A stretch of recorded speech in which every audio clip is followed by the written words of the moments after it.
Et je remercie vraiment le Seigneur pour tout le soutien que vous m'avez apporté. Vraiment, c'est merveilleux. Amen. Amen. La dernière fois, je ne sais pas, une fois ici on a parlé de l'amour. Je crois qu'on a parlé de l'amour. Ce que j'aimerais qu'on touche, c'est le pardon. Donc c'est ça qui m'est revenu. Et je veux qu'on parle du pardon. C'est très important de parler du pardon. Parce que les choses importantes, on a parlé de nos motivations. Les motivations, on a parlé de l'amour. Nos motivations vraiment pour faire l'œuvre du Seigneur, d'être comme une femme mariée, ses motivations pour prendre soin de ses enfants, c'est l'amour. Parce qu'elle n'a pas un projet sur ses enfants. Si l'enfant, là, demain, il ne sait pas, même s'il est têtu, elle aime son enfant, elle prend toujours soin. Donc, et dans cet amour qu'elle a pour l'enfant, il y aura le pardon. Puisque pour continuer à prendre soin comme ça, pour continuer à accepter un casse-tête, quelqu'un qui un enfant qui est perturbe, tu as tout fait, tu as beau dire, ah, j'ai tout fait, cet enfant, mais tu l'aides quand même. Il faut avoir l'esprit de pardon. Ça, c'est les simples choses, que Dieu nous montre dans notre vie naturelle. Or, dans notre vie spirituelle, encore plus, ces choses, on aura encore beaucoup plus besoin. Pourquoi?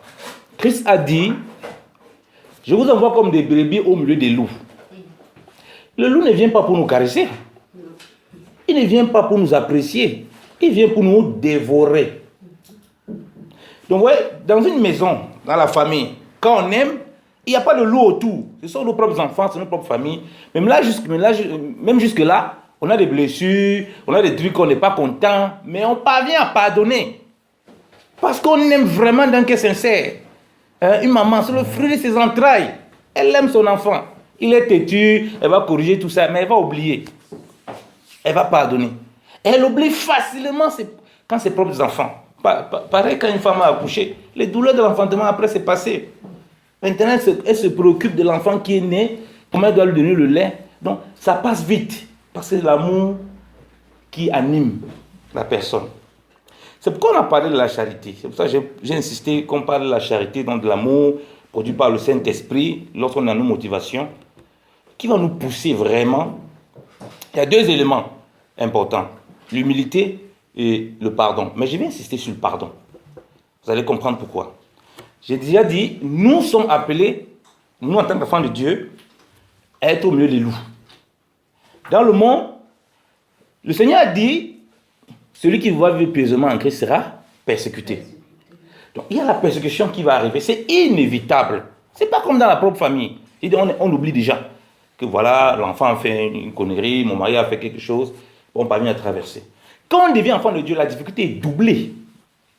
Parce qu'il y a les démons, il y a la persécution qui va arriver, il y a les loups.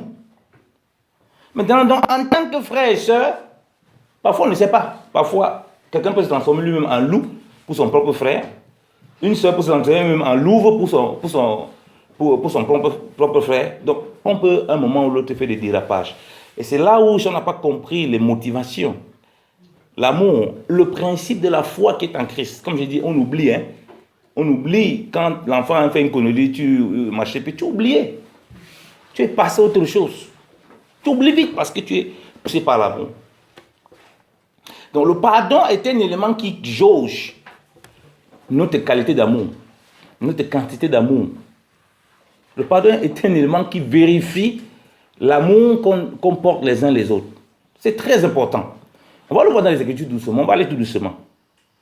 Comme j'ai dit, on est appelé à plus pardonner parce qu'il y a tous ces éléments-là.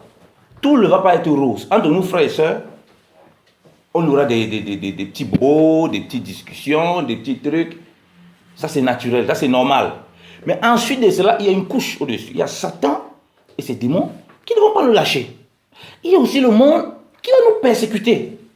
Donc, on a appelé à plus pardonner que quelqu'un de naturel qui vit comme ça, qui n'est pas dans ce genre de conditions. Donc, comprendre qu'on est comme des brebis jetées au milieu de loups, ça nous prépare. Une fois, il y a une soeur qui me posait une question lors d'un partage jeudi, que je fais souvent. Oui, mais comment démonter sa foi aux gens, ou bien comment prouver sa foi? Il dit, ma soeur, si tu vis, tu dis, qu'est-ce qu'il faut que je fasse pour que les gens voient que je suis dans la bonne direction? Tu auras beaucoup de problèmes. Tu vas vivre avec des techniques, mais le jour où tu seras dans une situation auquel tu n'es pas préparé, mais ton vrai visage va apparaître. Comme vous avez pris l'exemple du gars qui allait évangéliser et puis on l'a versé, son Jésus boxeur s'est manifesté. Et il n'était pas préparé pour ça. Donc Dieu dit, ma soeur, tu dois savoir que tu vas dans un milieu où à tout moment tu peux vivre des choses auxquelles tu ne t'attends pas. Ça c'est différent de quelqu'un qui a un projet, qui a des calculs qu'il va faire. Quand tu vis dans cet esprit, tes âmes sont spirituelles. Tes âmes ne sont plus charnelles. Et si tu mets déjà certaines barrières, tu auras des problèmes, des barrières humaines. Non, tes âmes sont spirituelles. Quelles sont les âmes spirituelles que le Seigneur t'a données? C'est le fruit de l'esprit. Il dit que celui qui vit le fruit de l'esprit, il dit que la loi n'est pas contre de telles choses. Donc la loi ne peut rien faire. C'est-à-dire qu'il va vivre ça toujours agréable au Seigneur. Parce qu'à un moment donné, si c'est la patience que le Seigneur veut qu'il manifeste, la patience va se manifester. À un moment, si c'est la persévérance que le Seigneur veut qu'il manifeste, la persévérance va se manifester. Vous voyez? Parce que c'est des choses qu'on ne peut pas palper physiquement. Et ça va se former en lui. C'est différent de quelqu'un qui a déjà des schémas. Et c'est ça la religion des hommes. On te donne un ensemble de schémas que tu veux à tout prix obéir. Mais le jour où tu n'es pas dans la condition pour appliquer ça, mais tu te comportes, ta vraie nature sort. Tes vraies limites sortent. Donc le pardon est comme un thermomètre pour jauger notre amour. Notre amour doit être éprouvé. Et il va être éprouvé, comme il dit, dans le pardon, énormément. Parce que le principe de la grâce, lisons la parole du Seigneur. Lisons Hébreu. On va comprendre ça. Hébreu.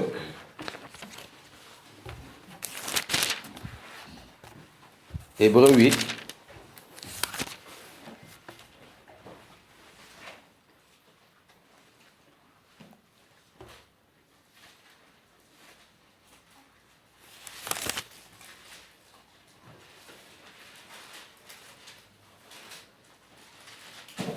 Hébreu 8, hein? À partir du verset 10, quelqu'un peut faire la lecture du verset 10 au verset 13. Verset 10. Oui, du verset 10 à 13. Merci, papa. Bon, je lis pour mon Seigneur. Amen.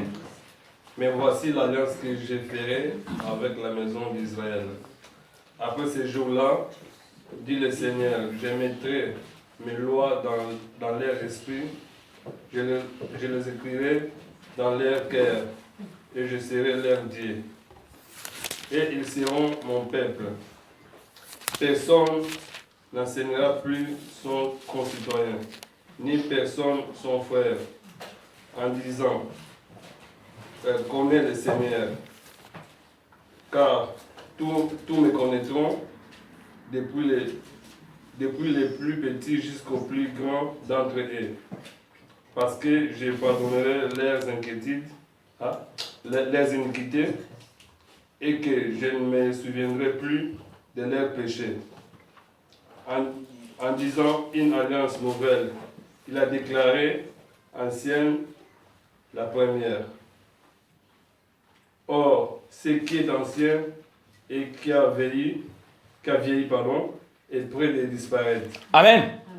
Dieu parle de la nouvelle alliance qu'il va faire avec nous. Regardez bien quand il finit le serment sur la nouvelle alliance. Il dit, je serai apaisé de leurs injustices, de leurs iniquités. Il dit, je ne me souviendrai plus de leurs péchés et de leurs iniquités. Ça, c'est très important en tant qu'enfant de Dieu. Ça, c'est... Quand quelqu'un veut te parler de la nouvelle alliance, pourquoi si quelqu'un vient te rappeler tes anciens péchés, tes défauts, ce n'est pas l'Esprit de Dieu, c'est Satan. Amen. Ce ne peut pas être Dieu. Dieu dit, voici la nouvelle alliance que j'ai signée avec toi. Donc, pour Dieu, quand tu es enfant de Dieu, lorsque tu es dans l'esprit de repentance, il ne se souvient plus, c'est oublié. Je vais prendre l'exemple, lorsqu'un enfant naît dans une famille, il a fait un connu, c'est oublié, c'est passé. Tu ne te rappelles même plus. Exactement ce que Christ a fait. Par son versant à la croix, il nous amène dans une autre dimension. Les histoires que je vois certains Africains disent, non, on ne peut pas oublier l'esclavage que les gens ont fait. Non, ça c'est démoniaque. Ça c'est pas l'Esprit de Dieu. Ce n'est pas l'Esprit de Dieu. Ils ne sont pas nés par l'Esprit de Dieu. Ça a créé la vengeance et la haine. Non, on n'a pas pardonné, mais on n'oublie pas. Tu mens, tu n'as pas pardonné. Ça, ce n'est pas le pardon. Dieu dit, voici la nouvelle alliance. Pour que toi et moi, nous soyons déclarés justes. Pour que toi et moi, nous soyons déclarés parfaits. Pour que toi et moi, nous soyons déclarés enfants de Dieu. Il dit, voici la nouvelle alliance qui va être avec toi Je vais écrire mes lois dans ton cœur.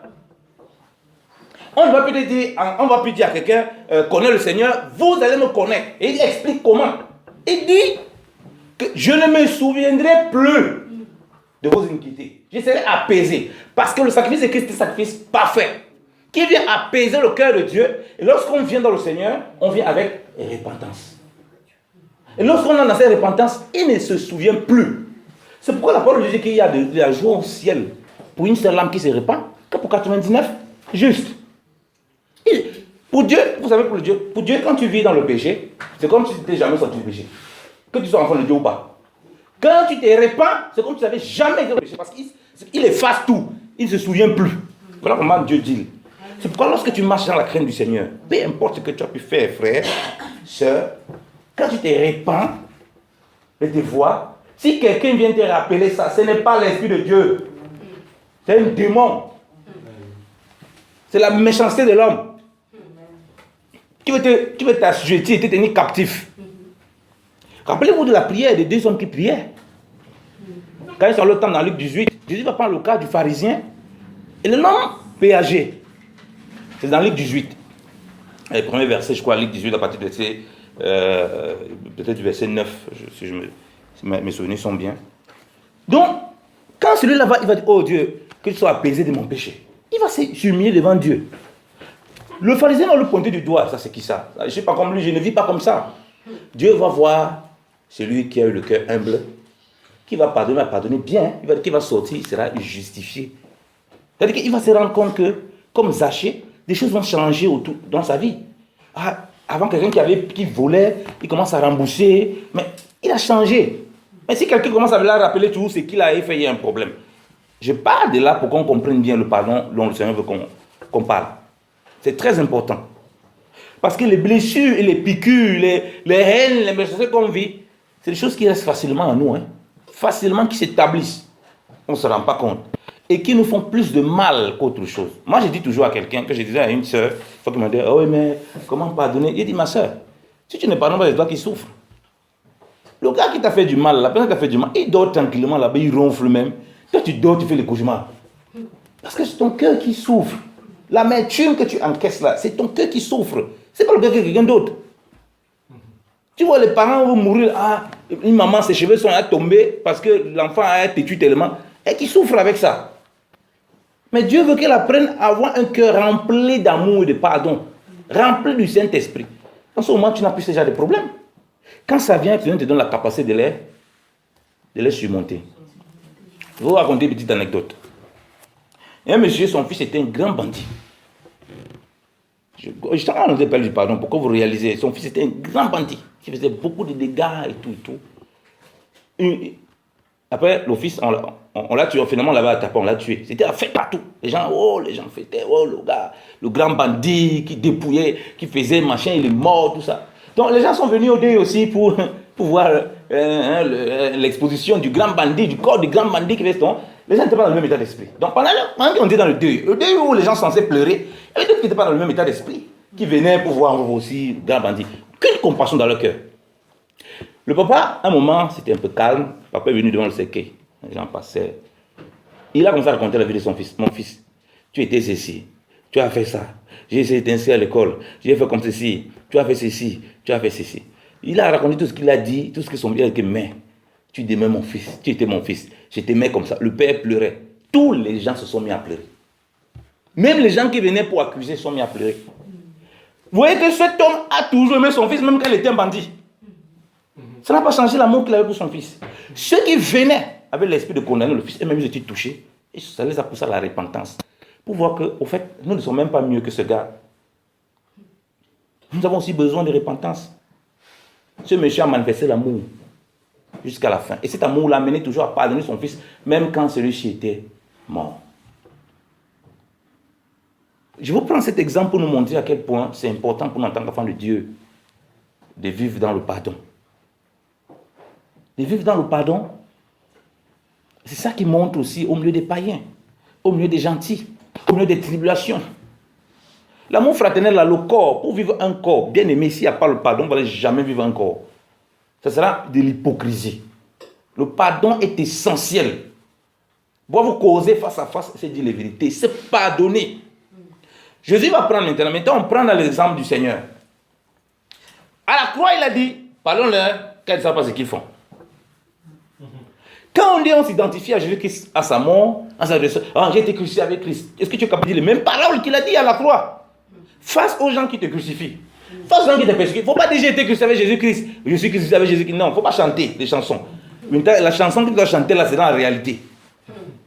Est-ce que quand tu reçois les clous, ce qui sort de ta bouche, il dit que Dieu va frapper le gars là, Dieu va frapper la soeur là. Hein? Elle m'insulte comme ça, et quoi que je suis n'importe qui. Qu'est-ce qui sort? Quand ton collègue, quand ton frère en Christ te blesse, quand ton voisin t'abuse, qu'est-ce qui sort? Qu'est-ce qui remonte dans ton cœur?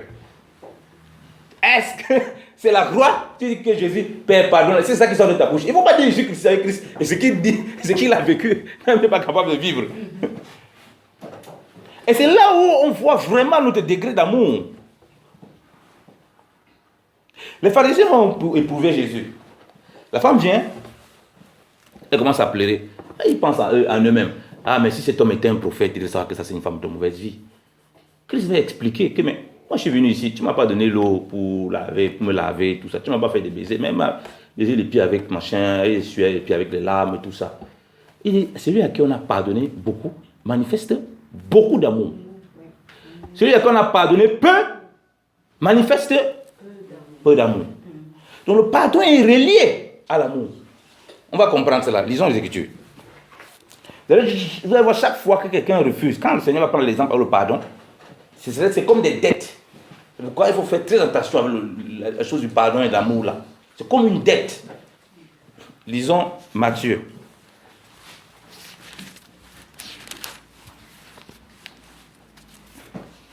Commençons par Matthieu 5.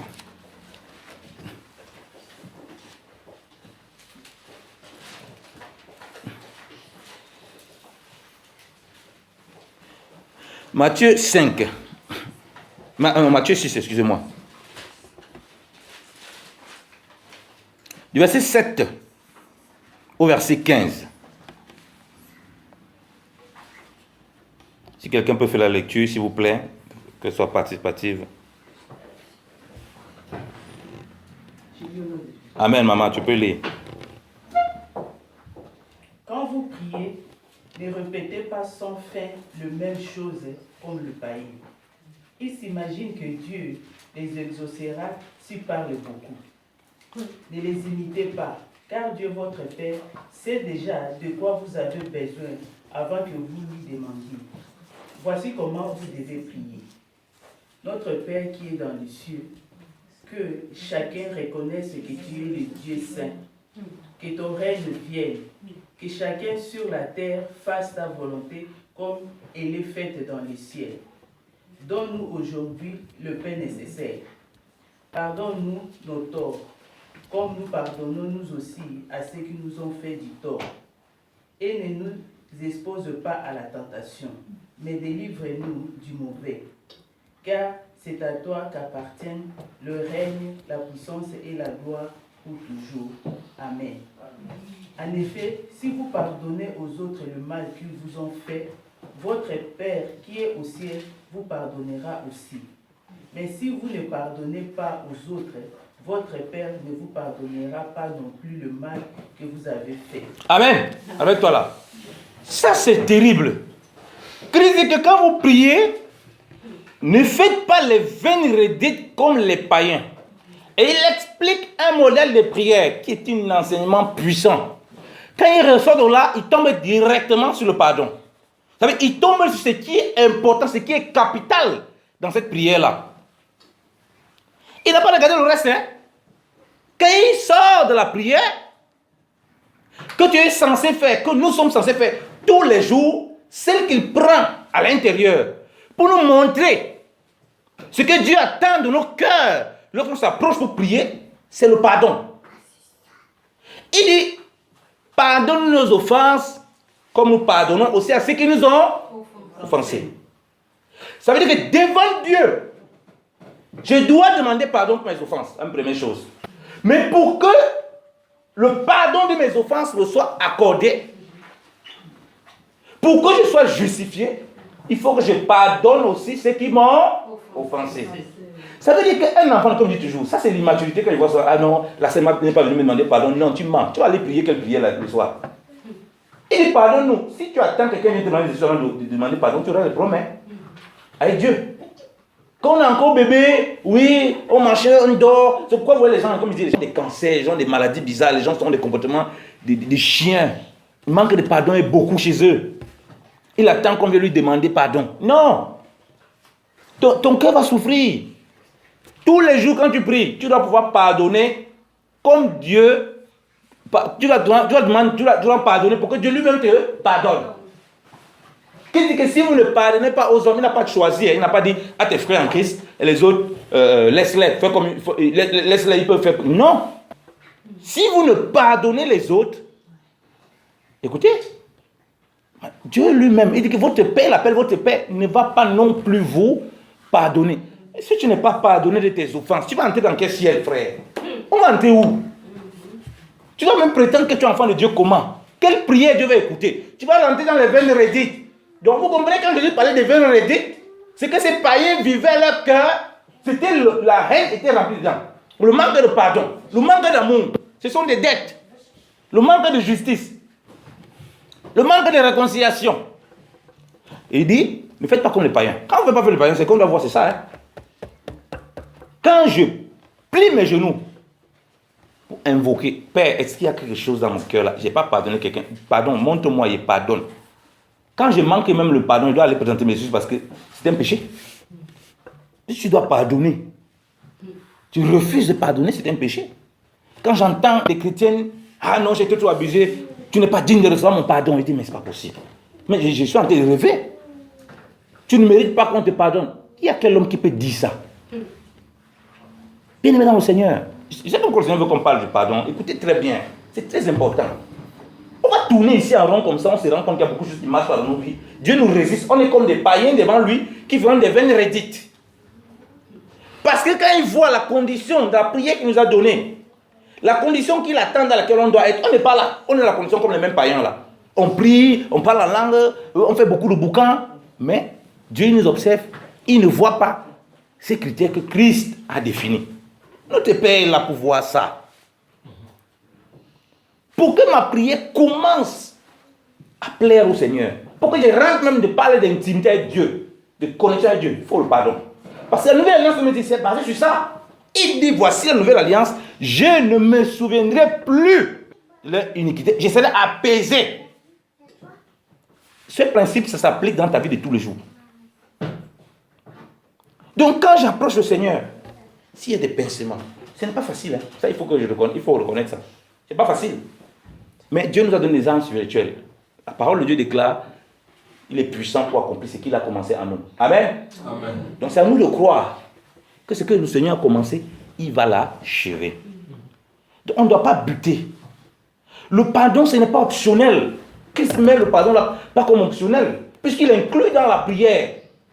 Et la prière, c'est la communion avec Dieu. Il ne s'arrête pas à l'inclure dans la prière. Il le met comme une exigence capitale. Alors, comment il veut pouvoir déclarer mon amour? Manifester. Vous avez parlé d'une femme, une servante du Seigneur. Son mari l'avait trompé. Il est même venu confesser, il s'est repenti. Elle a fait comme ça, elle n'a pas pardonné. Dans son cœur, ça a commencé à naître. Elle a fini par le tuer. Le manque de pardon, ce n'est pas la blague. Hein? Ça entraîne au meurtre. C'est pourquoi les plus grands meurtriers, ce sont les gens qui, dans leur cœur, il est prêt. Une fois, j'ai causé avec une de mes belles-sœurs, son premier mari. Bon, je ne sais pas si elle est religieux, je peux dire religieux ou bien si elle est née de... Bon, elle se cherche dans les choses de Dieu. Elle voit ma foi, je suis très bouillant, très zélé. Elle me parlait, on parlait, non, moi je suis très zélé comme ça, je suis obligé. Je n'ai pas le choix. Parce qu'on est dans un monde où, si tu n'es pas dans le Seigneur, tu péris.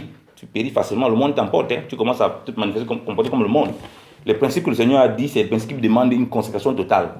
Si on joue avec ça, on va se faire du mal. Alors on parlait du pardon de l'amour. Il dit non. Pardonner, ce n'est pas optionnel. Et non, machin, il y a des gens qui ont parlé que non, ce n'est pas ce que la parole de Dieu enseigne. Pour comme elle connaît un peu aussi la Bible, bon, elle s'approche un peu des choses de Dieu. Elle dit oui, mais il y a des cas, il n'y a aucun cas. Je dis il n'y a aucun cas. Il n'y a aucun cas. Alors, Elle a vécu un premier mariage très difficile. L'homme l'a torturée, il l'a battue. Une femme généreuse, très gentille. Et vraiment une femme généreuse, très gentille. L'homme l'a torturée. On était sur le cas du pardon. Donc on parlait de l'amour, du pardon. Non, tu ne peux pas séparer l'amour et pardon. C'est impossible. Quelqu'un qui dit qu'il l'aime, il doit pardonner. S'il ne pardonne pas, il a un problème. Il faut qu'il revoie son amour. On parlait donc, tu es tombé sur le cas de son ancien mari. Donc bon, maintenant, si tu lui dis, si tu le trouves là, tu traverses. Parce que là, quand ça me parle, ouais, mais Yannick, tu sais, imagine que j'ai vécu des choses comme ça. Moi, je crois que c'est facile. Je sais que ce n'est pas facile, mais il faut. Il dit, maintenant, si tu le trouves là, quand tu es déplacé, l'intrus là, près de mourir, qu'est-ce que tu fais? Elle dit, 5 minutes, il ne savait pas quoi répondre. Qu'est-ce que tu fais? Il est tout là, tu l'as crevé. Tu fais quoi? 5 minutes, tu n'es pas capable de répondre.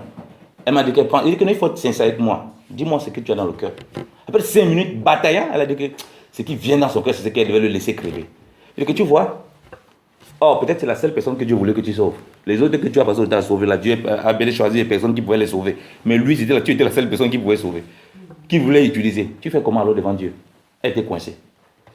Elle a revu sa foi en question. Il faut revoir ta foi en question. Si ton amour, ton pardon est conditionné par les blessures que tu as vécues, par le bien que les gens t'ont fait, c'est que tu auras des problèmes avec Dieu. C'est pourquoi beaucoup de chrétiens, ils ne sont pas exaucés. Dieu dit qu'il résiste aux orgueilleux. Le problème de la manifestation de l'orgueil, c'est le manque de pardon. Hein? Le manque de pardon est une terrible manifestation de l'orgueil. Parce que tu penses que tu mérites que Dieu te pardonne et que Dieu ne pardonne pas les autres. Tu mérites quoi? Nous ne méritons rien, frère. Nous pensons que toute notre foi est basée sur l'œuvre de Christ. Alors c'était un choc pour elle. Elle n'avait jamais compris des choses comme ça. Parce que moi, j'aime aller au cas concret. J'ai mis un cas concret devant elle. Tu fais comment? Dis-moi sincèrement ton cœur. Tu parles de l'amour de pardon. Tu veux le conditionner? Ce n'est pas conditionnable. L'amour de Dieu n'est pas conditionnable. Je lui dis que quand tu te lèves le matin là, il y a les gens qui blasphèment tous les jours devant Dieu. Mais il prend sa voiture, il roule, il ne fait pas accident. Il y a le soleil pour lui. Il n'y a pas une partie du soleil qui ne brille plus pour lui et qui lui est dans le noir. Non. Dieu ne va pas changer sa création à cause des gens rebelles. Quand tu te dis enfant de Dieu, c'est comme ça que tu fonctionnes. Et quand tu comprends que c'est comme ça, c'est la consécration totale à Christ. Parce que sinon, le monde va te manger. Voilà l'état du cœur de l'homme. Et c'est ça qui tue l'homme. C'est ça qui envoie l'homme en enfer. Vous ne voulez pas écouter le message de l'enfer, mais pourtant, c'est ça qui vous conduit en enfer. Et tu es dans l'enfer toi-même. Tu vis à une condition où tu es capable de commettre un meurtre. Quand tu vas voir les terroristes là-bas, tu as dit qu'ils ont égorgé, mais tu es capable même d'égorger quelqu'un. Dans ton cœur, il y a ça. Vous voyez la différence entre toi et lui? Lui, il fait physiquement, mais toi, tu es dans le cœur. Si à l'occasion physique, tu vas laisser la personne crever, toi, tu n'es pas différent. Pour la différence entre toi et lui. Et nous, en tant que Dieu, ça peut facilement venir dans nos cœurs. À cause de l'atmosphère dans laquelle on vit, bien aimé dans le Seigneur. Voilà pourquoi, ne cherchons pas à dire, ouais, pourquoi depuis 2 ans, j'ai pris 3 ans, mais Dieu, c'est comme s'il est sous. Non, il est sous. Jésus a dit, il ne veut pas les veines redire, ne veulent pas passer le temps à répéter. Il veut qu'on soit dans ces conditions-là. On ne marche pas à la foi. On se contente de notre pain quotidien que le Seigneur nous a donné. Sa parole, la vie et tout qu'il nous a donné en Christ. On se contente de ce qu'on a. Surtout qu'on pardonne nos offenses. Qu'on pardonne les offenses pour que Dieu nous pardonne les offenses. En plus qu'on présente, on demande pardon pour nos offenses. Donc on doit être dans cet esprit. Ça nous met toujours dans l'humilité. Pourquoi le Seigneur met ça? Ça peut arriver quand il y a le monde, ne fait pas les offenses. Mais Dieu met ça pour nous montrer tout dans l'humilité. Pour qu'on ne croit pas qu'on est des personnes qui n'offensent pas. Est-ce que vous comprenez bien le Seigneur? Donc, la mentalité de toujours vouloir pardonner à ton prochain te maintient dans l'humilité. Tu te dis que le manque de pardon, c'est l'orgueil qui grimpe par toi. Quand tu vas devant le Seigneur, oh Seigneur, pardonne-moi mes offenses. Seigneur, je ne sais pas, peut-être des choses que je ne maîtrise pas. Peut-être moi je dis un truc pour Papa Moreau comme ça simplement, mais après lui, ça l'a créé quelque chose. Je n'en sais rien. Donc, l'humilité que le Seigneur montre avec le pardon, c'est que tu te mets toujours dans une position où tu as peut-être offensé. Et tu viens devant Dieu, pardonne-moi. Et là, maintenant, Dieu peut te montrer le cœur que, oui, mon fils, tu as raison de demander pardon des offenses. Parce qu'il voit que tu as parlé comme ça, il y a peut-être des choses. Et il te révèle, et tu peux aller présenter tes excuses. Mais si tu viens, tu fermes la tête, toi, tu n'es jamais demandé pardon. Oh Seigneur, tu as vu comme telle personne m'a abusé. C'est pas ce qu'il a dit ici, hein, dans la prière. Il n'a pas parlé, quelqu'un m'a abusé, il a dit que pardonne comme moi j'ai pardonné. Donc quand tu viens, c'est que ton cœur est dans le pardon. Si c'est difficile, oui, tu peux remettre ton cœur. Seigneur, c'est difficile. Je sais que je lutte. Mais pardonne-moi, je lutte pour pardonner. Seigneur, comme le père de l'enfant que j'étais dans le feu là, il dit, Seigneur, viens au secours de mon incrédulité. Il y a cette mentalité aussi devant le Seigneur. Mais jamais le quelqu'un va venir pointer les autres. Quand il met la prière, Ce n'est pas pour pointer les autres, non. Tu te pointes toi-même. Et là, tu vas manifester le pardon. Donc, bien aimé dans le Seigneur, si nous voulons manifester le pardon, comme j'ai dit, regardons Christ. Qu'est-ce qu'il a fait à la croix? Voilà ce qu'on doit pouvoir manifester. Pardonne les offenses quand ils ne savent pas ce qu'ils ont fait. C'est ça qui doit se chercher à sortir de nous lorsqu'au milieu des païens, au milieu des gentils, on reçoit des coups, on est milieu des frères. La parole de Dieu nous dit que le Seigneur nous demande de pardonner. Pour que lui nous pardonne. Et lorsqu'on est dans cette mentalité, ça nous pousse toujours à regarder plutôt nos défauts. Personnellement, d'abord, on va commencer à regarder la paille qui est chez l'autre. Vous voyez que ça nous maintient toujours dans l'humilité. Et ça va nous faire donc traverser toutes sortes de difficultés et pouvoir monter sans que notre cœur ne soit affecté. Moi, j'ai entendu des chrétiens qui ont dit, ils ont entendu quelqu'un qui blasphémait trop, il dit que pour celui-là, moi je lui accorde pas mon pardon. Je dis, hey, mon frère, c'est grave, une telle déclaration, c'est tellement grave. Tu n'es pas capable de dire ça. Si Dieu lui-même, qui est tout puissant, a donné son fils Jésus, Dieu qui s'est venu mourir comme un simple homme, à cause du péché de l'homme, alors qu'il sait qu'il y a des hommes qui vont refuser. Alors toi, tu es qui pour venir dire ça? Oui, papa. Oui, excusez-moi, je vais vous poser une question. Oui. Bon, moi, je pardonne quand quelqu'un me fait du mal. Ça, je ne vais pas vous mentir. Mais les problèmes, bon, on n'arrive pas à oublier ce que la personne vous a fait. C'est ça le problème. Hein. On va prier pour ça, que le Seigneur... j'ai lu la Nouvelle Alliance, non? Dès que Dieu ne se souvient plus. Si tu es enfant de Dieu, tu dois te comporter comme ton père, non? S'il ne se souvient plus, toi tu te souviens. Oui. Alors on va prier que le Seigneur nous donne la capacité de ne plus se souvenir. Ce n'est pas facile. Oui. Mais le principe que je suis en train d'expliquer, c'est qu'on comprenne où Dieu veut nous amener et ce qu'il attend de nous. Ce qui n'est pas encore fait, le but de la parole de Dieu, c'est qu'elle vient nous faire comprendre notre état et pour qu'on grandisse, pour comprendre ces choses. Seigneur, vraiment lave nos cœurs, amène-nous à manifester plus telle chose. On va comprendre par rapport à l'oublié. Je suis tout là-dedans. Je crois que ça va répondre à tes questions. Mais je pense que c'est plus une question de prière chez toi. Ok, merci beaucoup. Amen. Si tu pardonnes et qu'il y a ces sentiments-là, c'est plus une question de prière. C'est des blessures, hein. Quand on blesse quelqu'un, c'est pas un matin que ça guérit instinctivement. Il y a le temps qu'on met le produit, mais il faut connaître le vrai produit de cela. C'est quand tu vas dans la prière, tu demandes au Seigneur de nettoyer ton cœur premièrement, et tu demandes au Seigneur de te restaurer. Et tu vas dans un esprit où, Seigneur, moi je dois présenter mes offenses, je dois présenter mes excuses. Je dois, parce que j'ai peut-être offensé. Peut-être ce que j'ai fait au frère là, peut-être j'ai dit une parole qui n'a pas plu. Tu vois, tu te remets d'abord toi-même en question. C'est ça qui t'amène toujours à avoir le cœur ouvert. Parce que lorsqu'on est blessé, le cœur devient fermé aussi. Hein. On n'écoute plus. On risque de ne plus écouter. C'est comme ça qu'on peut s'empoisonner. Donc, l'attitude que le Seigneur veut pour qu'on vive vraiment le pardon, c'est qu'on fait toujours une attitude, on se remet toujours en question et on soit toujours humble. S'il n'y a pas ça, le pardon ne se manifeste pas dans tout son processus. Ce n'est pas, comme je dis, ce n'est pas ce qu'on est en train de donner, c'est l'enseignement. Ce n'est pas que pape du jour au lendemain, je t'ai pardonné. Tu n'as pas. Non, c'est pas vrai. C'est pas comme ça. Ça, c'est la religion qui dit ça. Ça, c'est un mensonge. C'est pourquoi nous sommes en Christ. La crucifixion, ça, les plaies ne guérissent pas comme ça. Non. Il a fait 3 jours. Donc, il y a un temps. Donc, il y a les choses que Dieu va te permettre d'un coup, bam, de régler. Et les choses où tu vas grandir. Le but, c'est toujours qu'on grandisse. Mais qu'on comprenne qu'à la fin, c'est qu'on ne doit pas rester dans un esprit de se rappeler tout le temps des choses. Sinon, ça va revenir toujours. Et ça va prouver que nos cœurs ne sont pas dégagés. Parce que la Bible dit qu'il ne faut pas qu'il y ait une amertume dans nos cœurs. Hébreux 12, verset 15. Veillez à ce que personne ne soit privé de la grâce de Dieu. Qu'aucune amertume. Lorsqu'il y a le machin, l'amertume peut venir. Hein. Tu regardes comment quelqu'un devait faire, ça commence à devenir comme un film. Et Satan se sert de ça. Lorsque la personne va vouloir faire une autre chose, tu vas lui rappeler. Ah, c'est pas ce que tu avais fait la dernière fois. C'est parce que tu as machin. Et là, tu vas rester dans un cadre qui n'est pas agréable au Seigneur. Amen. Donc, en continuant l'enseignement, tu vas comprendre pourquoi le Seigneur nous demande cela. Il dit, si vous ne pardonnez pas aux hommes, donc ici il a dit, si vous ne pardonnez pas, il n'a pas expliqué quelles conditions. Il n'a pas donné, machin, ici fait ça, ici il venant présenter des excuses, machin. Ça c'est bien s'il vient présenter des excuses. Ça c'est l'autre côté de l'enfant de Dieu, parce qu'on voit tous les deux cas. C'est pourquoi je sens toucher ce cas où on se remet d'abord en question. Ok? Parce que ça va nous pousser aussi à l'humilité. Seigneur Jésus va dire dans Matthieu 18, ça c'est ce que nous on aime beaucoup aussi, que si ton frère a péché, va reprendre le nom, lisons la parole. On va lire Matthieu 18.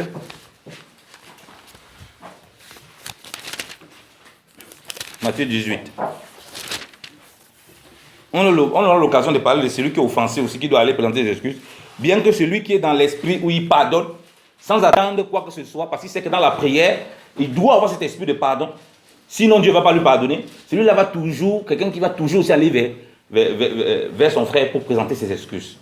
Ça te met automatiquement dans ces conditions. Lorsque tu es dans une condition que je suis en train d'expliquer, de pardonner et d'oublier, ça va te pousser automatiquement toi-même à être quelqu'un qui présente ses excuses et qui oublie, okay? Qui passe sur des sujets, qu'il a présenté des excuses, il passe à autre chose. Ça te permet d'avoir ces deux-là. Si tu ne peux pas être quelqu'un qui pardonne sans présenter des excuses, c'est impossible.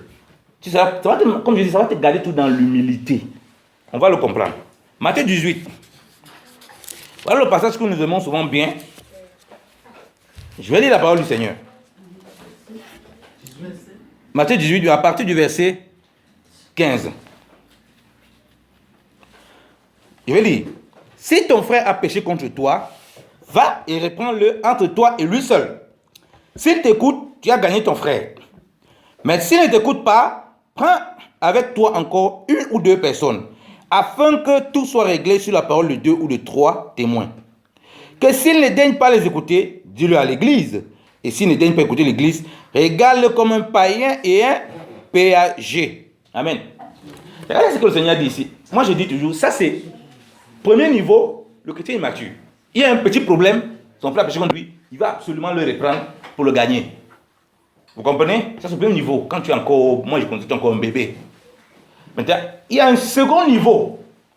Quand tu as appris déjà vraiment à supporter les torts et quand tu veux parler, quand tu veux confronter un frère, c'est vraiment une situation très grave. Pour le confronter, pour dire vraiment, il y a eu ça. Ça c'est quelque chose que vraiment, c'est comme si le frère est devenu aveugle ou la sœur est devenue aveugle. Il faut vraiment s'asseoir pour montrer, pour te régler une situation très compliquée. Je vous explique pourquoi. Si tu es jeune dans la foi, tu es un enfant, tu veux prendre ces versets, tu auras les problèmes. On va le lire plus tard. Tu auras les sérieux problèmes parce que le nombre d'offenses que tu peux recevoir en journée, si tu dois t'asseoir pour régler les offenses, tu vas pécher contre moi, tu ne vas jamais finir ta journée. Tu ne vas jamais finir ta journée. Le nombre d'offenses que quelqu'un peut te faire, tu ne vas jamais finir ta journée. Tu vas passer le temps à faire les procès. Et tu sais un homme de procès, une personne à procès. Donc personne ne devra plus collaborer avec toi. Que le type, si tu le fais un petit truc, c'est un procès. La sœur, si tu le fais un petit truc, c'est un procès. Donc tu vas paraître très mal. Tu vas paraître comme un juge ambulant, un condamnant ambulant, et comme un vrai hypocrite. Et comme quelqu'un qui ne vit. Ce n'est pas le fruit de l'esprit en tout cas. C'est le fruit de la chair. Donc quand Christ met ça, il commence au premier niveau. Il n'a pas dit de ne pas pardonner. Hein. Parce qu'on va comprendre plus tard, il n'a pas dit de ne pas pardonner, que tu vas le considérer. Quand tu vas vers lui, c'est pour qu'il soit gagné, pour qu'il réalise le tort qu'il a. Ce n'est pas pour que toi tu lui accordes ton pardon, tu dois l'accorder le pardon. Parce que Pierre va répondre plus tard, on va lire ça. Donc Christ, la démarche, parce que je vois souvent certaines personnes veulent appliquer ce verset. Moi je rigole souvent. Il va appliquer ce verset, il dit que non, je vais aller vers le frère, passer dans Luc 17. Le Seigneur dit que si ton frère vient t'empêche mon temps, tu le reprends. S'il s'excuse, ou bien s'il s'excuse, alors tu le pardonnes. Il dit non, attention, c'est très dangereux si tu veux jouer à ça. Christ parle à plusieurs niveaux, aux bébés, aux jeunes gens et aux pères. Et tu es appelé à traverser dans la foi. Si tu dois attendre que ton frère vienne te présenter des excuses pour le pardonner, tu auras les problèmes, tu vas prier comment le soir. Christ montre le niveau dans la foi dans lequel tu dois être. Quand ton frère vient te présenter des excuses, tu dois pouvoir lui accorder le pardon. Mais en réalité, tu es dans un esprit de pardon. Tu te fais comprendre que si quelqu'un vient présenter des excuses, tu dois être dans une condition où tu le pardonnes. Donc ça t'oblige toujours à vivre dans un cœur, avec un cœur prêt au pardon. Un cœur pardonnant. Ce n'est pas pour dire que non, je n'ai pas pardonné. Quand le frère vient, c'est quand il me excuses que je demande pardon. Non, tu tords la parole du Seigneur. Tu ne peux pas un verset comme ça, tu commences à faire une doctrine. Lis tous les paroles du Seigneur, tu comprends ce qu'il dit, tu saisis sa pensée. Et il dit, je vais continuer la lecture, hein. Il dit, je vous dis encore que si 2 d'entre vous s'accordent sur la terre à demander quoi que ce soit, ils l'obtiendront de mon Père qui est aux cieux. Amen. Amen. Quand il finit, il dit que si 2 s'accordent, ils l'obtiendront. Voilà un frère qu'on essaie de gagner, qui a fait un truc. On a essayé toutes les procédures. Christ n'a pas dit de ne pas le pardonner. Il a péché contre nous. Quand il refuse avec les deux frères, il pêche contre les deux frères. Ça, il faut bien le comprendre. Quand il a les témoins, il pêche contre les témoins aussi quand il refuse. Il ne veut pas écouter. Quand il vient, on lui va à l'église, on lui rappelle ça, il refuse, il pêche juste contre l'église. C'est très important à comprendre. Donc ce n'est plus quelque chose qu'il est seul à seul. C'est maintenant une fois de l'église, on lui considère comme un parent, on n'est pas le pardonner. Hein. Christ maintenant demande que si deux s'accordent, il leur sera donné. C'est-à-dire que la mentalité qu'on doit être pour un frère qui est dans cette condition, c'est de s'accorder pour que le Seigneur touche son cœur. Je le prends dans le cadre du pardon ici, je vous l'explique dans le cadre du pardon. Parce que voir quelqu'un à qui on allait pousser pour le gagner, qui ne comprend pas, mais on ne va pas l'abandonner. On le considère comme un païen. Qu'est-ce qu'il faut faire? Il faut prier pour lui parce que Dieu dit quoi? Il y a la joie au ciel pour une seule âme qui se répand, comme 99 justes. Donc si on voit un frère un problème avec ça, il refuse de reconnaître cette eau, on ne peut pas prier. Quand on a fait ces procédures, on ne peut pas prier. Considérer comme un païen, ce n'est pas le chasser de l'assemblée, ce n'est pas l'abandonner. Non, tu dois en ce moment encore plus demeurer dans la prière pour lui. C'est très important, bien dans le Seigneur. Continuons la lecture parce que les apôtres ont écouté les enseignements de Christ et ils vont poser des questions très importantes qui vont nous concerner. Il dit au verset 20, car là où il y a 2 ou 3 personnes assemblées à mon nom, je suis au milieu d'elles. Alors Pierre s'étant approché lui dit, Seigneur, combien de fois pardonnerai-je à mon frère lorsqu'il péchera contre moi? Pierre pose la question. Pierre avait bien compris de quoi le Seigneur parlait.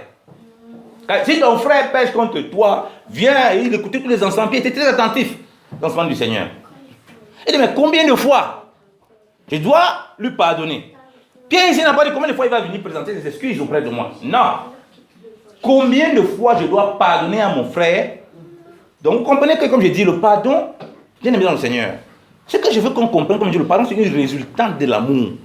Le pardon, c'est un état dans lequel on doit être. Pour pouvoir donner, c'est comme un cadeau, comme je dis, c'est un fruit. C'est comme un cadeau qu'on est tout prêt à donner. Le pardon n'est pas quelque chose qu'on peut retenir comme ça, on décide de donner quand on veut. Non, ça c'est très dangereux, c'est qu'on ne l'a pas. C'est qu'il faut qu'on grandisse vraiment pour le désirer. Et demande, ce sera jusqu'à 7 fois? Ah, maintenant il a posé la question, Jésus va rentrer dans la profondeur. Jésus lui répondit, je ne te dis pas jusqu'à 7 fois.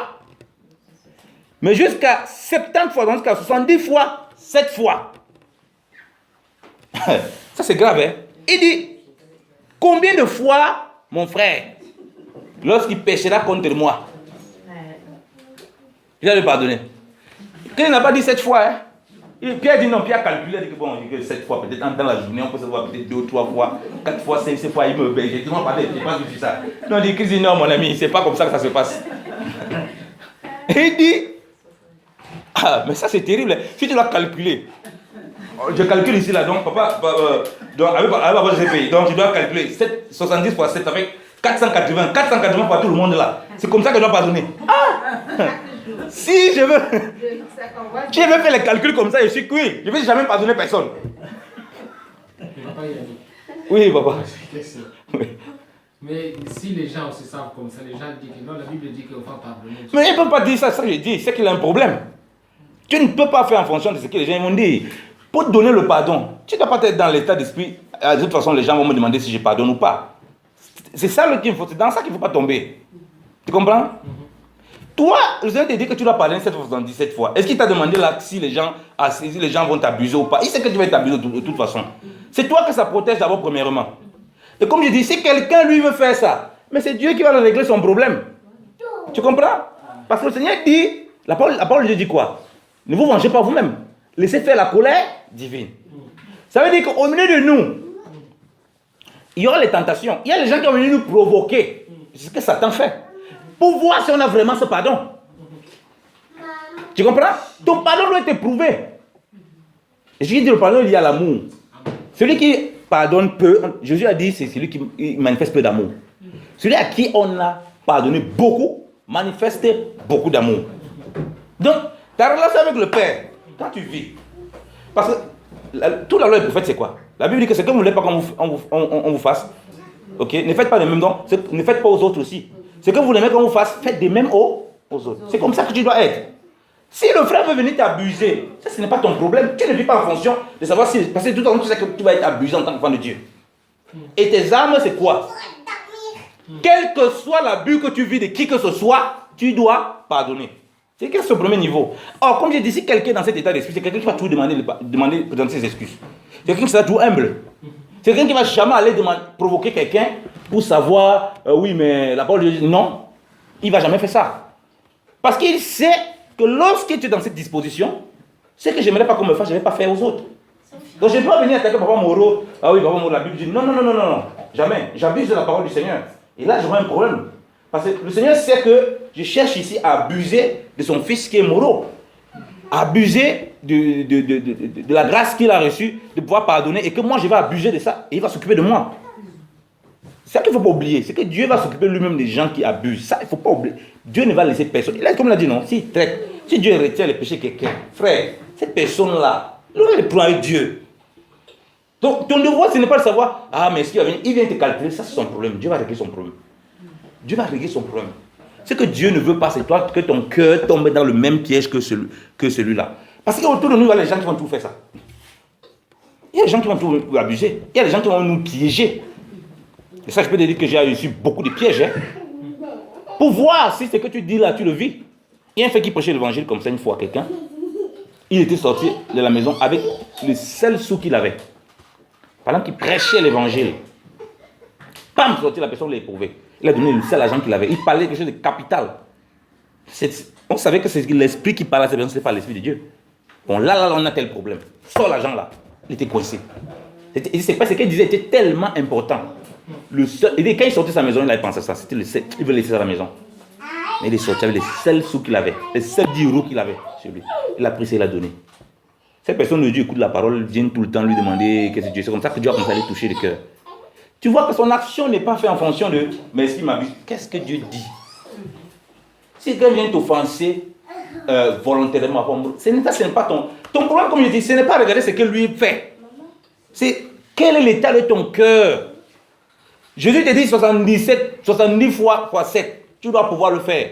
Est-ce que je dois conclure, mais papa Yannick, mais c'est le matin, il m'a abusé. Est-ce qu'il ne fait pas exprès là? Après, là? Non. Si tu es comme ça, tu vas plus m'accorder le pardon. Tu vas plus vivre dans le pardon. Au fait, le but du Seigneur, c'est que le pardon soit une vie. C'est son but. Le pardon ne soit pas quelque chose qu'on dit non, écoute, tu as trop donné le pardon. Ça suffit. Ça cesse. Si Dieu nous fait comprendre que si on traite les autres comme ça, il va nous traiter pareil. Tu comprends? Donc, si quelqu'un va abuser de notre amour, de notre pardon, frère, Dieu va s'occuper de lui. Je vais vous conter une petite histoire pour la crainte de Dieu. Il y a un serviteur de Dieu qui était en Asie, comme ça, qui prêchait l'évangile. Il y avait les gens qui faisaient, ils arnaquaient les gens, c'est ce qu'ils faisaient. Ils mettaient quelqu'un qui fait comme semblant, comme sa personne est malade, comme sa personne est morte, ils vont aller l'enterrer, malade, il est mort, on tente d'enterrer, il est mort, mais plus qu'il est mort, et ils soutiraient les sous. Ils sont passés devant ce serviteur de Dieu, c'est un homme qui craint Dieu. Il a vu les gens qui sont enterrés malades là, il a dit, moi je vous donne maintenant ce que j'ai, je donne avec un bon cœur. Quand ils ont pris l'argent du gars, après ils sont partis pour réveiller la mine ne s'est plus réveillée, il est mort. Vrai. Ils sont venus le secouer, ils sont venus lui dire qu'il a dit, mais je vous ai dit, vous êtes prévenu, hein. Je lui donne mon âme et mon cœur. Il a donné son cœur, c'est un homme de Dieu, un loin du Seigneur. Le Seigneur s'occupait de condamner ces gens. Ça c'est son travail, ça ce n'est pas mon travail. Donc vous voyez, quand tu marches dans la crainte du Seigneur, tu obéis à sa parole. Il va faire ta justice à ta place. Il n'a pas dit, ah oui, mais est-ce que ce n'est pas un bandit là que vous avez arnaqué? Parce que tu as arnaqué les gens. Mais lui, il ne savait pas. C'est pas comme ça que les gens ont eu la crainte de Dieu. Dieu les a touchés. Il évangélisait, hein, il traversait. Ils ont pris parce que tu as fait ça aux gens. Ah oui, on est coincés, ils étaient malheureux là. Il a sorti son argent. Là, il a prévenu que lui donne ça avec son cœur. Un homme qui craignait Dieu, il allait faire annoncer l'évangile. Il a donné le reste. Comme c'était des bandits, le gars faisait semblant comme s'il est mort là. Il est resté une fois là-bas, il est parti une fois. Vous voyez? Quand il dit marche dans la parole, frère, c'est qui reste après là? C'est Dieu qui va s'occuper. On a vu des choses terribles, hein? Je ne vais pas vous effrayer ce matin. On a vu des choses terribles dans le Seigneur. Des choses terribles. Toi, fais ce que Dieu te demande de faire. Quelqu'un va abuser de toi comme ça, quelque chose va lui arriver. Ce sera terrible, hein? Avant lui-même remettre ce qu'il a pris, il ne va pas comprendre ce qui lui arrive. Donc, c'est Dieu qui va s'occuper de faire sa justice. Il sait comment il corrige les gens, les enfants de Dieu. Cette mentalité ne doit pas être au milieu des enfants de Dieu. Mais comme j'ai dit, on est entouré des abuseurs. Et ce que Dieu nous demande, ce n'est pas de regarder si on va nous abuser ou pas. c'est que notre cœur soit toujours un cœur de pardon. Pour qu'on puisse vivre dans la prière, pardonnez nos offenses comme nous pardonnons aussi à ceux qui nous ont offensés. Qu'ils aient calculé, qu'ils n'aient pas calculé, qu'ils ont fait exprès, qu'ils n'aient pas fait exprès, ça ce n'est pas notre compétence. Si on rentre dans ce jeu-là, si on rentre là-dedans, on va devenir comme eux. On va commencer à les copier. Donc, quand le Seigneur dit ça à Pierre, il explique maintenant comment le royaume de Dieu est. Il va l'expliquer en fonction des talents ou des dettes. Lisons, continuons à Matthieu. Il dit, c'est pourquoi le royaume des cieux est semblable à un roi qui voulut compter avec ses serviteurs. Quand il eut commencé de compter, on lui amena un qui lui devait 10 000 talents. Il dit, c'est pourquoi il explique bien. Un qui devait, il avait une dette. Il explique la question que Pierre vient de poser avec les dettes. C'est très important qu'on comprenne, avec les dettes. Il dit au verset 25, et parce qu'il n'avait pas de quoi payer, son maître commanda qu'il fût vendu, lui et sa femme et ses enfants et tout ce qu'il avait afin que la dette fût payée. Tu vois ce que le Seigneur met? Le Seigneur nous met ici la relation avec l'amour, le pardon, comme des dettes.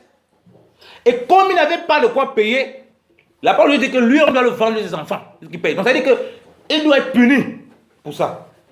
Donc, le manque de pardon est une dette devant le Seigneur. C'est une grande dette. C'est pourquoi toute la loi est accomplie, tu mérites ton prochain comme toi-même. La parole de Dieu nous déclare dans Romains 13 que ne devenez rien à personne sinon de vous aimer les uns les autres. Donc, quand tu manques de pardon, c'est une dette que tu accumules sur toi. Quand tu refuses de pardonner, c'est une dette que tu accumules sur toi. Par contre, on va voir les deux cas. Alors, qu'est-ce qui fait ces serviteurs? C'est exactement ce que nous faisons. Ce serviteur, se jetant à terre, le suppliait en disant, Seigneur, aie patience avec moi, je te paierai tout. Et il s'est rabaissé. Il n'est pas parti comme ça, il faut qu'il paye cette dette-là. La dette d'amour, on doit la payer. La dette de pardon, on doit la payer. Quand il s'est repenti, le maître a dit, ah, ok. Il dit, alors le maître de ce serviteur, ému de compassion, le laissa aller et lui remit sa dette. Alléluia. Amen. Alléluia. Amen. Donc cet homme, il devait payer. Il a dit, je vais te rembourser ta dette. C'est exactement la foi que nous vivons. Nous venons au Seigneur, nous avons les dettes comme ça là. Les dettes d'amour, les dettes de pardon, les dettes de péché, toutes sortes de dettes. Quand on vient, il dit non, mais toi et tes enfants, ta famille, tout ça, on va vous, c'est terrible. On vous jette à la gêne là. C'est votre place là-bas. Vous devez Dieu. Vous le devez Dieu en sainteté. Et maintenant, on se jette à ses pieds. On supplie. À cause du sang de Christ, il est ému de compassion. Il dit, je te remets ta dette. Mais regarde l'attitude de l'autre. Est-ce qu'ici, il est venu lui demander, oui, mais Seigneur, est-ce qu'il y avait les gens, il y a des gens qui me devaient, attends, il va essayer d'aller prendre l'argent. Non. Quand le Seigneur nous montre comment il a remis ses dettes, le gars est resté sur lui-même. Il n'est pas resté sur les autres. Oh Seigneur, je te dois la dette parce qu'il y a telle personne qui avait pris de l'argent qui ne m'a pas remboursé. On va voir qu'il y avait des gens qui lui devaient les sous. Jamais. On lui a remis ses dettes parce qu'il est resté, il s'est repenti pour sa relation avec son maître, ce qu'il doit. C'est pourquoi je dis que quand on voit le pardon, jamais on doit le voir en fonction de ce que les gens font autour de nous. C'est d'abord en fonction de nous-mêmes, devant le Seigneur. Parce que nous sommes susceptibles à pouvoir faire du mal. Si on ne comprend pas ça, on aura les problèmes. On va croire que nous on ne fait jamais de mal, c'est eux qui nous font tout du tort. Ça, c'est pas bon. Cet esprit-là nous pousse à l'orgueil. L'humilité veut toujours, comme la parole de Dieu nous dit dans Philippiens 2, que par humilité, regardez chacun comme étant plus excellent que lui. Donc l'humilité veut qu'on soit toujours dans cet esprit-là pour pouvoir pardonner. Si je vois que quelqu'un, papa Moreau est plus excellent que moi, mais j'aurais pardonné, ça serait plus facile. Il est meilleur que moi, il pardonne mieux que moi, il faut que je pardonne. Mais si je vois papa Moreau, depuis que je lui demande pardon, il ne demande jamais pardon. Comme il y a une soeur qui est venue me voir, frère, je fais comment avec une soeur là? Je demande, j'allais présenter des excuses, je la salue tout le temps à l'assemblée, elle ne répond pas, dès que tu continues à la saluer. Tu vas faire quoi d'autre? La parole dit de vous recevoir comme les uns les autres par un saint baiser. Tu vas lire le verset là comment? Quand tu es à l'assemblée, pareil, tu as une soeur, tu l'esquives. Elle souffre avec le verset là, elle va souffrir, mais toi, elle souffre pas avec ce verset. Tu es là, tu vas donner un bisou à tout le monde comme tout le monde. La parole de Dieu demande, c'est toi qui viens dans la paix, tu vas conforme à la parole. Elle, quand elle va lire le verset, elle va passer vite ça. Donc c'est elle qui lutte avec Dieu. Donc le Seigneur fait comprendre à ses serviteurs, voilà, il a été remis, il s'est repenti, il a pris, je suis prêt à rembourser, Seigneur, je t'en supplie, aie compassion. Il est resté sur lui. Il a commencé à accuser. Oh Seigneur, si j'ai la dette comme ça, j'avais prêté 10 000. Ah, maman Yvonne, elle m'a pas remboursé. Hein, j'avais prêté tel montant à Yannick. Voilà ce qu'il a fait. Ça cause maintenant que j'ai la dette comme ça. Il n'a pas rentré dans la mentalité d'Adam. Adam, quand Dieu vient lui parler, c'est pas la femme que je m'ai mise à côté. Il n'y a pas le pardon, il n'y a pas l'humilité. L'accusation rentre et les plaintes rentrent. C'est ça qui est dangereux. Donc devant le maître, il a dit non. Le maître a dit ah, il a eu compassion, il a remis. Mais regarde l'attitude du gars. Et il sort de là, il est justifié. C'est exactement comme ça que malheureusement nous comprenons souvent en tant qu'enfants de Dieu. Et qu'il ne faut pas. Il dit, et ce serviteur se jetant à terre, le supplie en disant, Seigneur, aie patience avec moi. Je te paierai tout. Alors le maître de ce serviteur, ému de compassion, le laissa aller et lui remit la dette. Mais ce serviteur étant sorti, rencontra un de ses compagnons de service qui lui devait 100 deniers. Regardez, hein, lui il avait 1000. Lui, il avait 1000 qui devait au maître. L'autre devait 100, donc il divise par 10. Il devait 100. Il vient de sortir, hein, on veut le justifier. Il avait 100 deniers. Il dit, et là, j'aime la traduction aussi quand il raconte. Il sait comment il dit qu'il avait 100 deniers. Et l'ayant saisi, il l'étranglait. La traduction, c'est dit qu'il l'étranglait. Il l'étranglait, l'étouffait. Il voulait le tuer. À cause de la dette. Il voulait le tuer.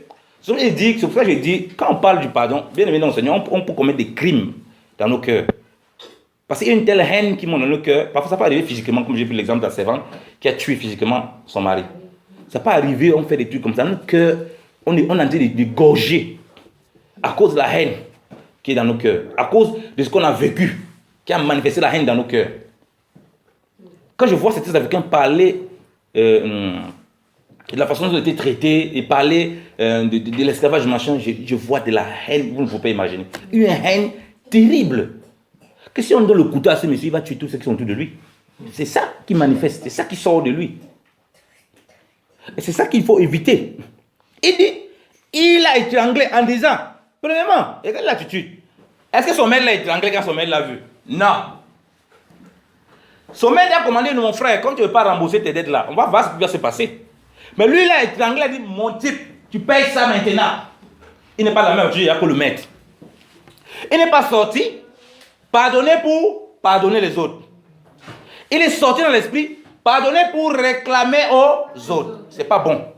C'est pourquoi je dis qu'un enfant de Dieu qui vit dans l'esprit, tu n'as pas à attendre que quelqu'un vienne te présenter Jésus. Jamais. Tu attends quoi sur ça? S'il te présente Jésus, ça c'est son problème. Toi, lui, s'il ne fait pas ça, il aura le bon avec Dieu. C'est péché qui vont le retenir. Mais toi, en tant que Dieu, tu dois vivre tous les jours en disant, mon cœur doit libérer le pardon, quelle que soit la condition, parce que c'est mon cœur qui doit être protégé, pour que je puisse accomplir cette parole du Seigneur. Pour que je puisse être agréable, pour que je puisse venir en prière, je sois en paix devant le Seigneur. Et il dit, paye-moi ce que tu me dois. Regardez, il a étranglé, il n'a même pas utilisé les mêmes méthodes que son maître. Ces méthodes sont différentes. Premièrement. Ensuite, son compagnon de service s'est jeté à ses pieds. Il n'est pas le maître, hein. Son compagnon de service n'a même pas le droit de se jeter à ses pieds. Mais son compagnon de service se jette à ses pieds comme s'il était le maître. Vous voyez l'humilité que le méchant a manifestée? Tu n'es pas le maître. Il se jette à ses pieds pour supplier. Exactement comme lui s'est jeté au pied du maître pour supplier. Alors que lui n'est pas le maître. Il dit, aie patience envers moi. En le suppliant en disant, aie patience envers moi et je te paierai tout. Verset 30, il dit quoi? Mais lui, il ne voulait point. Et s'étant allé, le fit jeter en prison. Lui, il ne voulait rien entendre, rien comprendre. Un homme qui est justifié, au lieu de la justification, qu'est-ce qu'il a fait? Il a donné la condamnation. Comme je l'ai dit, ça ce n'est pas notre devoir. Dieu va s'occuper de lui. Dieu va s'occuper de lui. J'ai dit, Dieu n'est pas bête. Il est dit qu'il est notre juge. Il est celui qui nous justifie. Il dit à lui, à moi la vengeance, à moi la rétribution. La parole dit que les autres serviteurs vont se rendre compte de ça. Ils vont aller dire au maître. Pour qu'on comprenne, papa, quand Dieu te demande de pardonner, si tu refuses de pardonner, il va te traiter de la même façon dont le monsieur là va être traité. C'est ce que la parole nous dit. Si quelqu'un vient abuser de toi, hein, parce qu'il sait qu'après Dieu, la Bible demande de pardonner, Dieu va te traiter de la même façon. Il va laisser personne. Il va traiter de la même façon. Il n'y a pas possibilité d'abuser, de dire parce que Papa Moreau pardonne beaucoup, voilà, il faut que j'abuse. Non, Dieu va te traiter de la même façon. Parce qu'il doit y avoir une vraie repentance. Il dit ceci. Mais lui ne voulut point, ça en était en aller et le fit jeter en prison jusqu'à ce qu'il lui payait sa dette. Donc jusqu'à ce que le gars ait payé tout. Et regarde ce que la parole de Dieu nous dit. Ses compagnons de service, voyant ce qui s'était passé, en fut fort attristé. Donc nous les autres, on a vu que le frère, la soeur a manqué de pardon, alors qu'on a vu comment le Seigneur lui a fait grâce. Il a refusé que la personne paye tous ses dettes de pardon. Le Seigneur dit qu'ils étaient fort attristés, c'est eux. Ils vont faire comment? Ça part la prière. Seigneur, ils vont remettre le cas de tout un chacun. Le Seigneur va se souvenir, bien qu'il n'oublie pas. Il dit, alors son maître le fit venir et lui dit, ouais, vraiment, comme il dit, le Seigneur ne se souvient plus de nos problèmes. Machin, pourvu, comme il dit, pourvu qu'on reste dans le même esprit que lui. Si on ne veut pas pardonner, il dit, je pardonne plus, j'ai oublié tout. J'ai oublié tout. Mais tu dois être dans le même esprit avec tes frères et sœurs, avec les gens du monde. Si tu refuses d'être dans le même esprit avec les gens du monde, je vais demander, il veut venir te réclamer les dettes. C'est ce qu'il fait. Il dit, alors son maître le fit venir et lui dit, méchant serviteur, je t'avais remis toute cette dette parce que tu m'en avais prié. Ne te fallait-il pas aussi avoir pitié de ton compagnon de service, comme j'avais eu pitié de toi? Et son maître étant irrité, le livra aux ses gens jusqu'à ce qu'il lui payait tout ce qu'il lui devait. Au verset 35, c'est le verset qui est important. C'est ainsi que vous fera mon Père céleste si vous ne pardonnez pas chacun de vous de tout son cœur à son frère ses fautes. Amen. Amen. Christ dit comme ça, chacun de vous. Bien aimé dans le Seigneur, il parle à ses disciples. Donc, quand moi je regarde ça, je ne sais pas regarder ce que les gens font autour. Je commence à examiner mon propre cœur parce que c'est que je suis susceptible à manquer de pardon. Je ne cherche pas à regarder si je suis susceptible à être abusé parce que de toute façon, je suis au milieu des loups. C'est ce que la parole de Dieu nous dit. Dans le monde, on va être abusé. Et au milieu des enfants de Dieu, mais un frère peut faire un dérapage, moi aussi je peux faire un dérapage et tout et tout. Donc je dois m'examiner si ce passage fait peur. Il dit que c'est comme ça que votre Père va vous traiter, de la même façon. Donc la nouvelle alliance, on dit, Dieu ne se souviendra plus. C'est pas pour que nous n'ayons pas de retenir les péchés des autres. C'est pour qu'on aille les libérer. C'est pourquoi nous sommes porteurs de bonnes nouvelles. La bonne nouvelle de la croix. Il a demandé, il a pardonné. Nous, on doit être capable de pardonner. Si on comprend ça bien aimé dans le Seigneur, on grandit beaucoup dans le Seigneur. Et on devient un instrument entre les mains de Dieu. Et on marche dans ce qu'on appelle la statue parfaite de Christ, que j'ai déjà brossé quelques éléments ici. Cette statue parfaite de Christ nous dit quoi? Soyez parfait comme votre Père est parfait. Pas la perfection que Dieu nous demande. Il veut qu'on soit comme lui là. Il demande de manifester. Et c'est que ce n'est pas facile. Je sais que ce n'est pas facile. Mais c'est ça que Dieu nous demande de faire. C'est indépendamment si les gens sont méchants, sont bons. Si Dieu devait traiter les gens en fonction de leur bonté, de leur méchants, c'est qu'il n'y aurait plus de méchants sur la terre. Mais il laisse l'occasion à l'homme de se repentir. Dieu dit que ce qu'il veut, c'est que le méchant se répande. Il ne veut pas que le méchant périsse. Si Dieu devait nous tuer, si Dieu ne voulait plus qu'il y ait des méchants, c'est que nous tous, nous sommes enfants de Dieu aujourd'hui. C'est qu'on est mort bien avant, non? Qui va dire ici qu'avant l'enfant de Dieu, il ne faisait pas de n'importe quoi. Dieu nous a usé de grâce avec nous, usé de patience, pour que nous puissions comprendre cela. Bien aimé, mon Seigneur, la résultante de l'amour, le pardon et l'humilité, ces deux éléments, bon, ils sont liés. Le pardon là est important. Pour votre couple, pour votre travail, pour votre entourage, pour vos études, votre famille, vous ne pouvez rien montrer de la vie pratique de Christ si ces éléments-là ne sont pas palpables chez vous. Vous ne pouvez pas convaincre les gens de la réalité de votre Dieu si ces fruits-là. Parce que c'est inévitable. Lorsqu'on croit en Christ, on suit la persécution. On commence dans la propre famille. On suit la persécution. D'autres vont régner de la famille. D'autres vont régner. Qu'est-ce que tu dois faire? Actuellement, on a une sœur au Gabon, elle est en train de vivre presque une chose comme ça. On lui donne l'aide qu'on peut lui donner. La famille a régné. Même bien, on ne lui donne plus. Bon, non, la soutient comme on peut la soutenir. Ce n'est pas facile. C'est là où on dit, ma soeur, c'est là où tu as les fruits doivent se former. Tu dois toujours les aimer. Même s'ils sont méchants comme ça, ce n'est pas de leur faute. C'est là que tu dois montrer la vérité de ton Dieu. Ceux qui ne peuvent pas, c'est que la religion leur dit, non, écoute, il va voir ton pardon, là, c'est d'être le fruit de l'esprit. Là, tu vas toucher ces gens.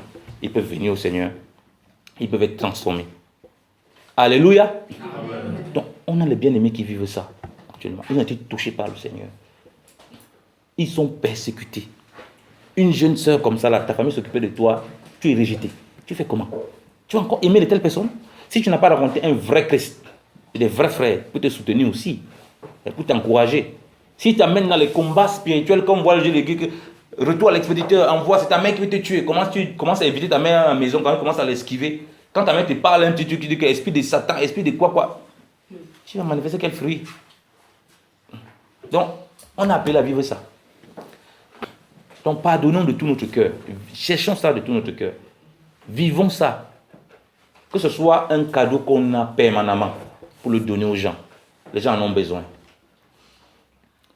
C'est comme ça qu'ils vont être touchés.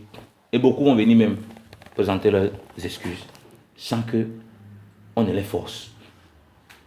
Donc, si quelqu'un ne veut pas pardonner, si quelqu'un refuse de présenter ses excuses, frère bien-aimé, remets-le au Seigneur. C'est au Seigneur de régler avec lui. Et l'homme qui pardonne, la personne qui pardonne, c'est quelqu'un qui va s'humilier pour présenter les excuses, comme j'ai dit. Parce que c'est quelqu'un qui s'observe toujours lui-même.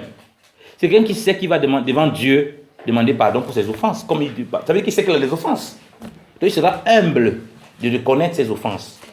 Humble d'écouter la voix de Dieu pour dire, mon fils, va, tel. Il sera un homme de réconciliation. Parce que le pardon a pour but d'amener toujours la réconciliation. On n'est pas obligé d'être des amis. Il y a beaucoup de gens qui sont des chrétiens. On n'est pas forcément obligé d'être des amis. Ils ne comprennent pas certaines choses. Bon, on se respecte, on est frères et sœurs. Il n'y a aucune haine. Pourquoi il veut me dire de lui? S'il veut me salir disant que je suis le vieux du diable, ça c'est son problème. Moi je n'ai pas attendu qu'il me présente des excuses. À l'époque, c'est ce que j'attendais. Mais je me suis rendu compte que mon ami, j'ai souffert. Tu m'as fait comprendre que tu n'as pas encore compris. Les gens ne vont pas te demander des excuses pour ça. Les pharisiens ont dit qu'ils chassent les démons par Belzébuth. À la fois, j'ai dit, pardon les enfants quand ils ne savent pas ce qu'ils font. Et tu crois qu'ils sont repentis? Ils ont dit que non, Seigneur, on s'était trompé, tu ne chasses pas par Belzébuth. Tu peux entendre des paroles très dures. Mais quel est l'état de notre cœur pour libérer ça? Je complète ces messages avec ce qu'on avait vu sur nos motivations, la charité. Qu'on sache que notre charité, lorsqu'on va la mettre en pratique, on va recevoir des bâtons dans les roues.